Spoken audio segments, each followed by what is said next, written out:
तमाम अटकलों और कयासों के बीच झारखंड लोकतांत्रिक क्रांतिकारी मोर्चा ने घाटशिला उपचुनाव लड़ने का खम ठोक दिया है। चुनावी रणनीति और चर्चा को लेकर सोमवार को झारखंड लोकतांत्रिक क्रांतिकारी मोर्चा की केंद्रीय समिति की बैठक धनबाद के तोपचांची में जयराम कुमार महतो की अगुवाई में हुई। काफी विचार विमर्श के बाद पार्टी ने घाटशिला उपचुनाव लड़ने का निर्णय सर्वसम्मति से लिया। जयराम महतो ने कहा है कि पार्टी मजबूती से चुनाव लड़ेगी। जल्द ही संसदीय बोर्ड की बैठक के बाद प्रत्याशी की घोषणा कर दी जाएगी। जयराम ने यह भी कहा है कि हमारी सेना घाटशिला के लिए तैयार है। जाहिर तौर पर अब घाटशिला में झारखंड मुक्ति मोर्चा और भारतीय जनता पार्टी के बीच झारखंड लोकतांत्रिक क्रांतिकारी मोर्चा भी एक दूरी बनाने की कोशिश करेगा।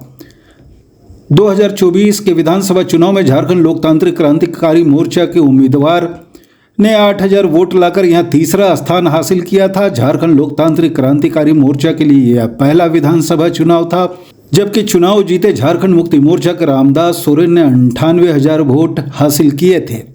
दूसरे नंबर पर रहे भारतीय जनता पार्टी के उम्मीदवार बाबूलाल सोरेन को 75,000 वोट मिले थे। बाबूलाल सोरेन चंपाई सोरेन के पुत्र हैं और इस बार भी उनका चुनाव लड़ना लगभग तय माना जा रहा है।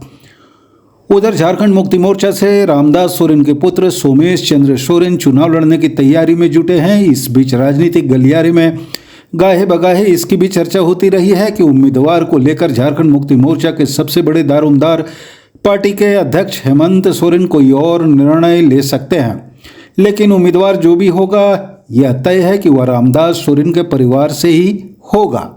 अनुसूचित जनजाति के लिए reserve Ghatshila seat Kolhan region में जमशेदपुर संसदीय क्षेत्र का हिस्सा है। यहां वोटरों की संख्या 2,55,823 और मतदान केंद्रों की संख्या 300 है।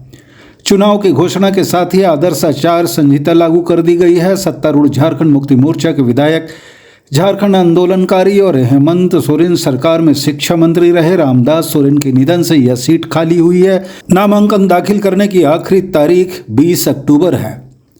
बीजेपी के प्रदेश अध्यक्ष बाबूलाल मरांडी, चंपाई सोरेन, आदित्य प्रसाद साहू, अमर बावरी, भानु प्रताप शाही, जमशेदपुर के सांसद विद्युत वरण महतो, सुनील सोरेन सरेखीय नेताओं ने वहां मोर्चा संभाल लिया, जबकि सत्तारूढ़ झारखंड मुक्ति मोर्चा अपने कार्यकर्ताओं और समर्थकों को लामबंद करने के लिए कोई कसर नहीं छोड़ना चाहता।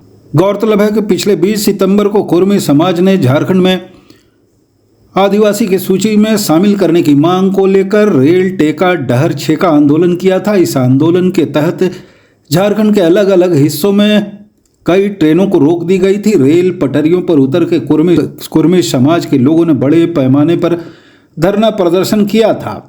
इस आंदोलन को झारखंड लोकतांत्रिक क्रांतिकारी मोर्चा और आसू पार्टी के नेताओं और समर्थकों का भी जोरदार समर्थन हासिल था। कुर्मियों की इस मांग के विरोध में आदिवासियों ने झारखंड में मोर्चा खोल दिया है और लगातार अलग अलग जगहों पर आदिवासी समुदाय के लोग जुलूस निकाल रहे हैं, धरना प्रदर्शन किए जा रहे हैं, बड़ी सभाएं की जा रही है।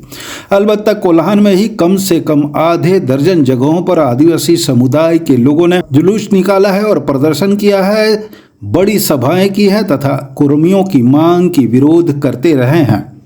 घाटशिला के चुनाव में आदिवासियों और कुर्मियों के बीच उपजा यह विवाद असर दिखाएगा, इससे इनकार नहीं किया जा सकता।